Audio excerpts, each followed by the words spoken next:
It is the very best day to just show up. Hi, everyone. Yvonne Heath here, nurse turned author, speaker, and changemaker, and your host. Welcome to Navigating Grief with Heart and Humor, where we talk about, plan, and prepare for grief, transitions, end of life, and all the messiness in between, long before it arrives, and diffuse the fear so we can live fully now. Well, at least that's what we aspire to do. We are becoming proactive instead of reactive. We've been in the deep trenches of grief, realized how ill-prepared we were, and we want to do it differently starting now. So we are committed to ongoing learning, unlearning, and evolving, and being the change we want to see in the world, in our lives, and with being the very best example that we can be. So here we are learning from one another, and I'm just always so honored that you are joining me. And so, as always, I want to bring my message with heart and humor. I like to start out with a fun little fact or a fun story, and just thinking about our conversation from the last episode and today.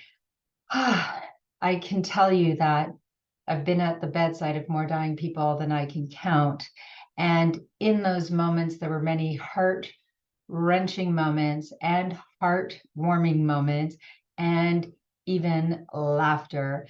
And I was remembering this wonderful woman whose husband was at hospice and he was dying. He was actively dying and she was panicking. I don't know what to do. I don't know what to do. And I said, just keep loving him. Just keep loving him. And as we were accompanying him and companioning him on his final journey, another woman opened the door and said, "Can I come in?" And I didn't know who she was. And the wife said, "Oh, don't worry, that's just his other wife. We're like sister wives."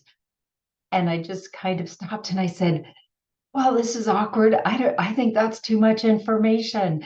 And I don't think I should be here. And they just started to laugh. I started to laugh and they were crying and hugging and laughing. And this woman was a very, very dear friend of theirs, so close. And so even moments before this man died, there were tears and there was laughter and joy. And the two women hugged. I said, "Do you want to be alone or do you want me to stay?" And they said, "Please stay." And the three of us were just there loving this man as he took his last breaths. And these two women were there to just hold each other and laugh and cry and allow grief and joy. So I love that story, and it just goes with the topic of the day as we explore what to expect in the dying process. But before we begin that, I just want to, as always, take a moment to fully land here, be present, and forget about the noise on the other side of the door. I want to be intentional about what I'm here to learn, what I'm here to share, and I invite you to create your own ritual of how you can land here, be present, and just take this time for yourself and not think about all the other things. And of course, when thoughts enter your mind, you just, oh, there it is. There's another thought that I don't want to pay attention to right now and just let it go. But I always like to start with 2 slow, deep breaths. I close my eyes and I put my feet on the floor and just ground myself. And I invite you to do the same, to join me or whatever works for you. I'm just going to close my eyes and inhale.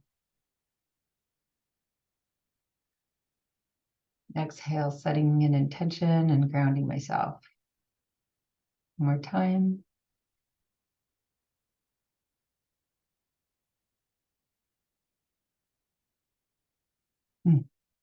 Just helps to calm the nervous system and allow me to be fully present. So let's begin. We'll continue. Last episode, we talked about what to expect in the dying process, because I believe with all my heart and soul, as we navigate this journey we call life, if we talk about, plan, and prepare for the most challenging parts of our journey and for one of the most challenging parts, of course, for most of us is the death of loved ones. And that may be a spouse, that may be a neighbor, it may be a pet, whoever is so close to you, whatever, that a lot of people like their pets more than they like people. There's many good reasons for that. But anyway, that's for another day.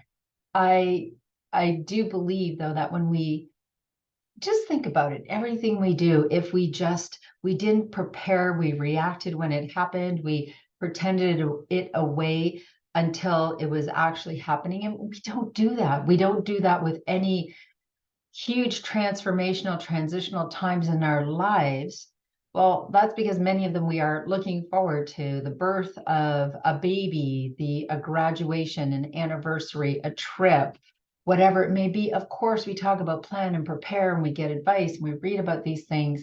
And yet when it comes to grief and death, because we were just stuck in our own fear and anxiety, we avoid it until it comes crashing in, whether we anticipated it or not. And so that is the cultural shift that I am a part of, and so many other beautiful humans on this planet. And you don't have to be a speaker or have a show to be the change. You can start with being the change in your own life and being that example. And it starts with accepting that life is unpredictable, prepare for anything. We don't all die of old age. We don't always get a warning.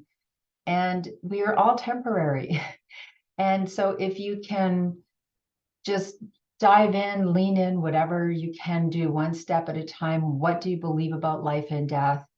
And just start to embrace life and know what to expect in the dying process, so that when it does arrive, whether it's the death of a loved one, your own death or dying process, or if you have a friend who has someone they love who is dying, wouldn't it be wonderful to be able to say, oh, I know, here are some great resources, or this is what I've learned, that this is a natural part of the dying process. Wouldn't it be wonderful to be able to share that?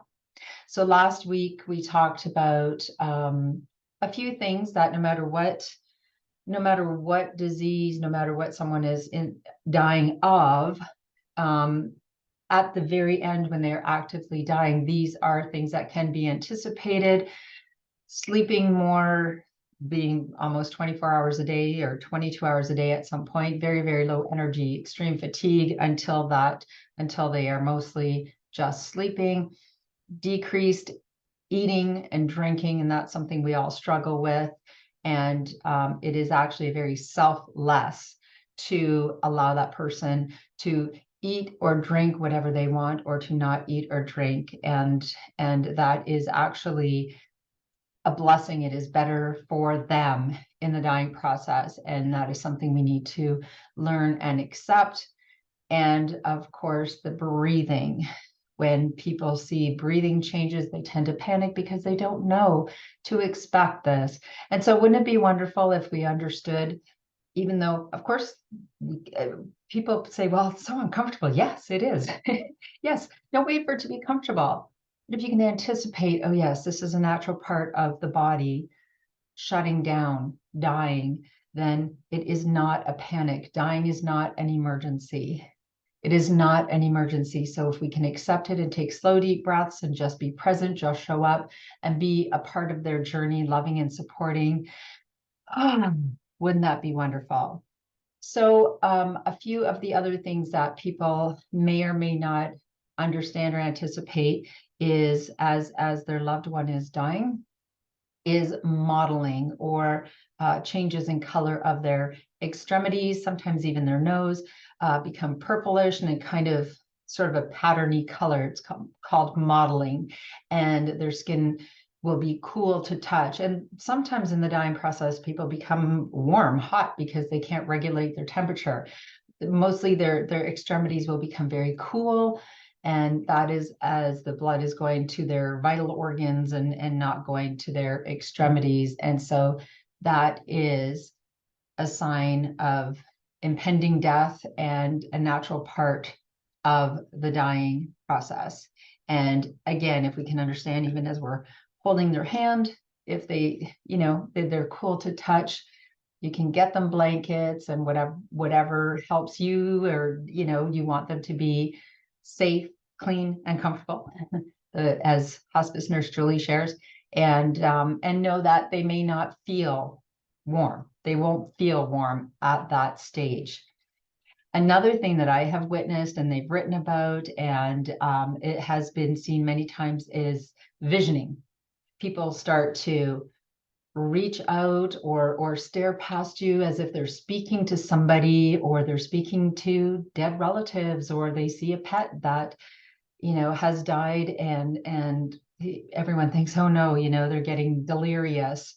And sometimes people do get agitated and they call that delirium. And there's many reasons for that. They could be having a crisis of spirit. There could be, different things going on with their bodies because of their disease, or maybe they do have a treatable infection or something, having to do with their bowels or bladder or something, that is causing that agitation. And they can have medication for that. And you will not always be able to calm that person. You just, again, in that time, make sure they're safe and comfortable.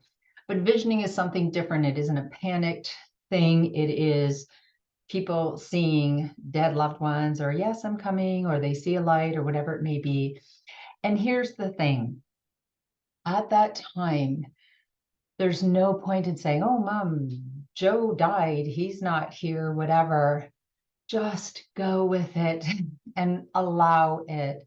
And wouldn't it be wonderful to choose to believe that they are seeing this relative, this husband or wife who died, who are coming to get them and bring them home, right? At that time, we don't need to panic and think, oh no, they're getting delirious and they don't know what's happening. Let's just, again, go back. Are they clean? Are they safe? Are they comfortable? And those are the things that are the most important in the dying process, and just love and support them along the way and allow the visioning. And this is so common that they've actually written it in. Hospice nurse Julie was saying they've written it in as one of the signs that that death is close. And so again, to anticipate that and to just go with it, and just make sure they are safe. And again, with delirium, anxiety, sometimes people do get quite anxious, and that does happen. And there's medication that can be, given, and that may or may not work. Here's the thing. Here's the elephant in the room. Not everyone is going to have a wonderful, peaceful, lovely death. We can do everything that we can do to love and support them and create that environment. And I think it was Barbara Carnes who said, most people die as they lived. So if, someone lived in a state of high anxiety or anger or whatever, they may die that way as well. All we can do is the best that we can do. This is their journey. We are not there to control it. We are not there to fix it. We can love and support them along the way if we're able to do so. One more thing that I wanted to share that I have witnessed, and again, as I've committed myself to ongoing learning, I've heard this from so many people. Barbara Carnes, Dr. Alan Wolfeld, the Elizabeth Kubler-Ross Foundation, so many people I continue to learn, Maria Kliavkoff, they all have said that they have witnessed, and this is something that is very common, is the rally.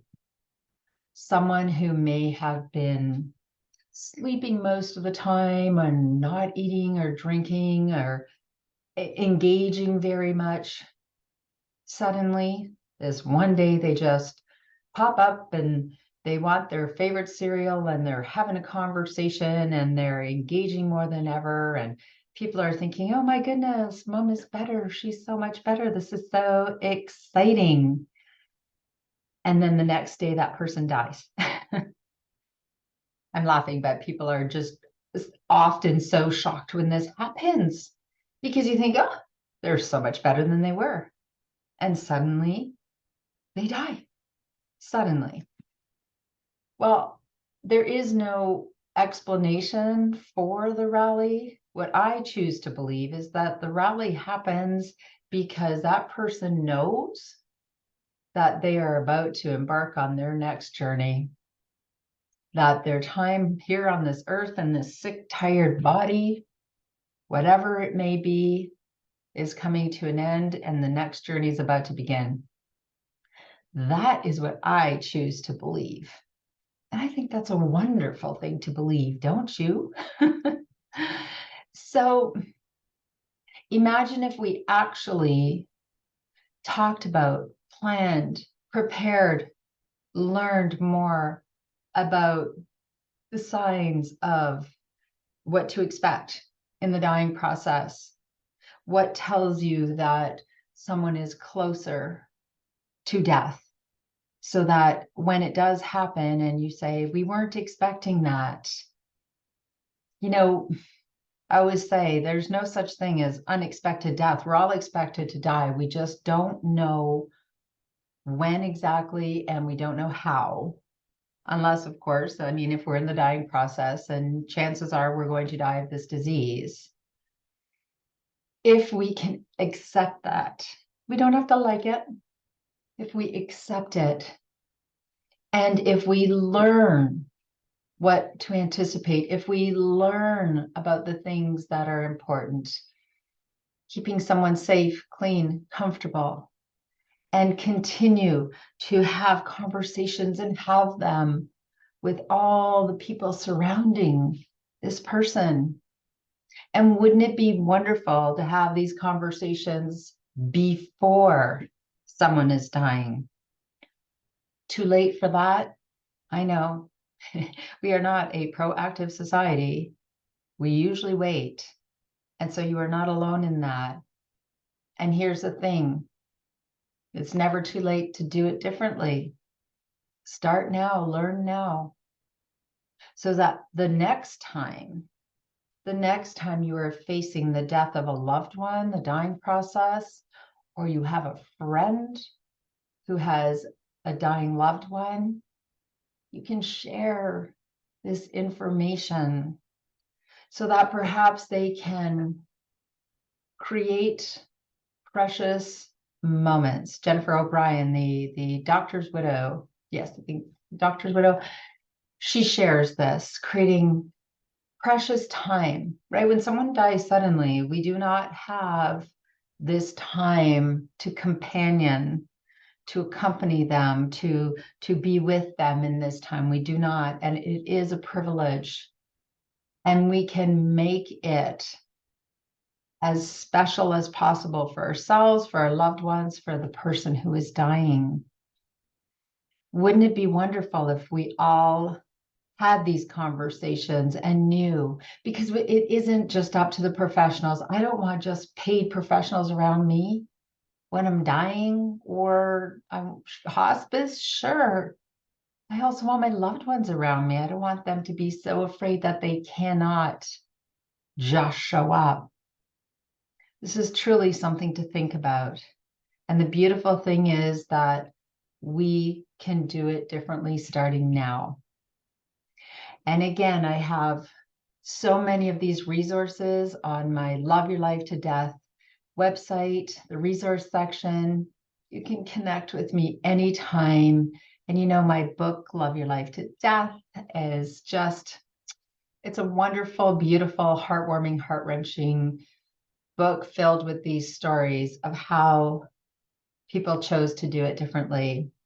And there are many beautiful people out there with resources that are life-changing and death-changing.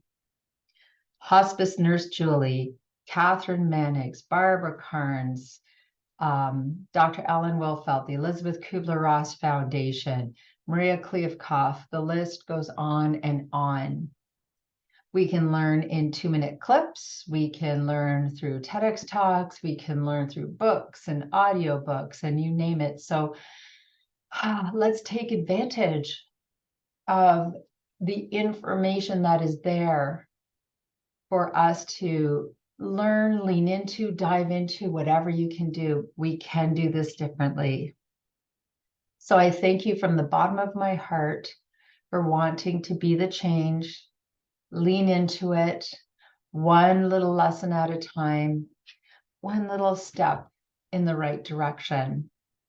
And of course, if you want to be able to just show up for others in the dying process, my call to action, as always, plan your life, plan your death, and then just love your life to death.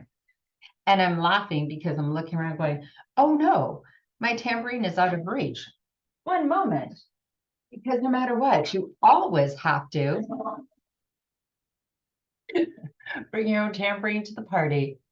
Thank you so much. I love you with all my heart. I honor you. Let's keep having this conversation. Bye for now.